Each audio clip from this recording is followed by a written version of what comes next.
ጤና ይስጥልኝ። እኔ የማይቲኤች ሀርባል ሶሉሽን ስራ አስኪያጅና መስራች ሲሆን እኔ ስኳር ያለብኝ መሆኑ ያወቅኩት በ2008 መጨረሻ በአፕሪል አካባቢ 2009 መጀመሪያ ማለት ነው።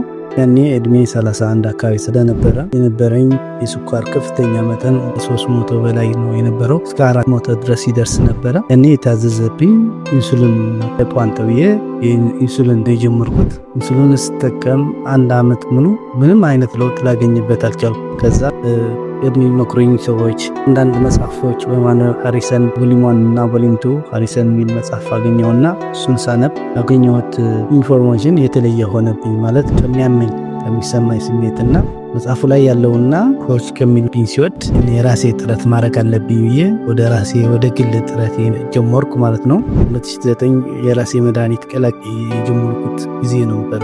ያን ኢንሱሊን እየወሰድኩት የነበረው ማክሲማም ከ400 ሚኒማም እስከ 300 ነው። እዛ ነው የሚንቀሳቀሰው እንጂ ምንም አይነት መሻሻል አይነት አላየሁበትም። በትልቅ ጥረትና ብዙ ነገሮች ለራሴን በመፈተሽ መድኃኒት የሚሆነኝ ይሄ ያዘጋጀሁት መድኃኒት በጣም ትልቅ ለውጥ ያየሁበት ሄድኩ። በኋላ ብዙዎች ያማከርኩ ሰውነቴን እየተሻሻለ ሲሄድ ሕክምናም ከ3 አመት በኋላ ማለት የቀነሰ መድኃኒትም እየቀነስኩ ሲሄድ 2011 ሚያዝያ 8 ጭራሽ ሙሉ ለሙሉ የሚጠቀመው የነበርኩት ኢንሱሊን በማቆም የራሴ የሚለው መድኃኒት ብቻ መጠቀም ጀመርኩ።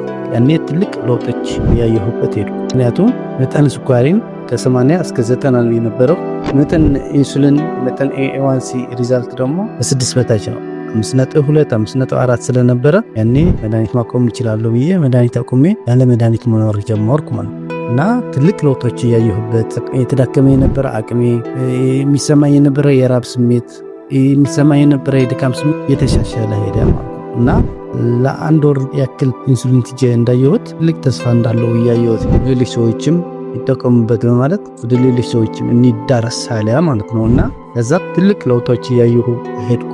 ሰዎችም በእኔ ብቻ ሳይሆን በሰዎች ኢንሱሊን ይጠቀሙ፣ ታብሌት የሚጠቀሙ ትልቅ ለውጦች እያየሁበት ሄድኩ። አብዛኛው ብዙ ሰው አይጨበጣለሁ ወደ 300 ያክል ታይፕ 1 ከታይፕ 2 ከሌሎች አይነት ህመሞችም ማለትም ኮሌስትሮል፣ ሌላ አይነት ህመሞችም ጥሩ መሻሻል እያየሁበት ሲሄድ ይሄ ነገር በባህላዊ ብቻ እንዲሆን አልፈለኩትም። ወደ ዘመናዊ መዘመን እንደምንችል መንግስት ጣልቃ ቢገባበት፣ ባለሀብት ጣልቃ ቢገባበት ይሄ ሳይንስ ተቀይሮ ለዓለም እንደሚደርስ ትልቅ ተስፋ ነው። አሁንም ስራ ላይ ነው የምገኘው። ግን አሁን ስራ ላይ ስሰራ ለብዙዎች መድረስ አልቻልኩም። ምክንያቱም የኔ ያለኝ አቅምና የተማሚ ያሉ ብዛት ታጠን ስላልቻልኩ ይህንን ሶሎ ወደ ዓለም እንዲደርስ ትልቅ ፍላጎት ስላለን ድርጅታችን የተማረ ኃይል፣ መንግስት፣ ባለሀብት ተቀላቅሎበት አብረን ብንሰራው ዓለማችን ትልቅ መፍትሄ እንደሚሆን እርግጠኛ ሆኜ ይህን ስል ለውጦቹም እያየሁበት ጥሩ ተስፋ እያየሁ በቅርብ ጊዜም ሄዳው ነው ከችግራቸው ነፃ የሆኑ ሰዎችን በሚዲያ እንደምናቀርብ ቃል እየገባን ይህንን ሀሳብ ወደ ዓለም እንዲዳረስ ሸር ኮፒሊንግ እንድታረጉልን እንድተባበሩን እንጠይቃለን። ምክንያቱም የተማረ ኃይል ሰውና የመንግስት ትብብር ያስፈልገናል። መድኃኒቱ በብዙ ላቦራቶሪ ቼክ ተደርጎ ምንም አይነት ጉዳት የሌለበት፣ ይህንንም እኛ ይዘነው ያለነው ቶሎ ወደ ታማሚ እንዲደርስ ትልቅ ተስፋ አለ። ምክንያቱ የተማሚ ነገር በጣም ያሳዝን፣ ብዙ ሰው አይኑ የሚጠፋበት ኮላሊቱ ፌል የሚያደርግበት ስለሚበዛ ቶሎ ብለን ደርስለት አቅም ያስፈልገናል። የተማረ ኃይል ሰውና የመንግስት አቅም ስለሚያስፈልገን በዚህ ቻናል በዩቲዩብ ቻናል ብዙ አስተማሪ ቪዲዮዎች እየለቀቅን ስለሆነ ይህን ደግሞ ወደ ሌላ ሰው እንዲዳረስ ሼርና ኮፒ ሊንክ እንድታረጉልን እንድታወሩን እንጠይቃለን። ከማይቲኤች ሀርባል ሶሉሽን አመሰግናለሁ።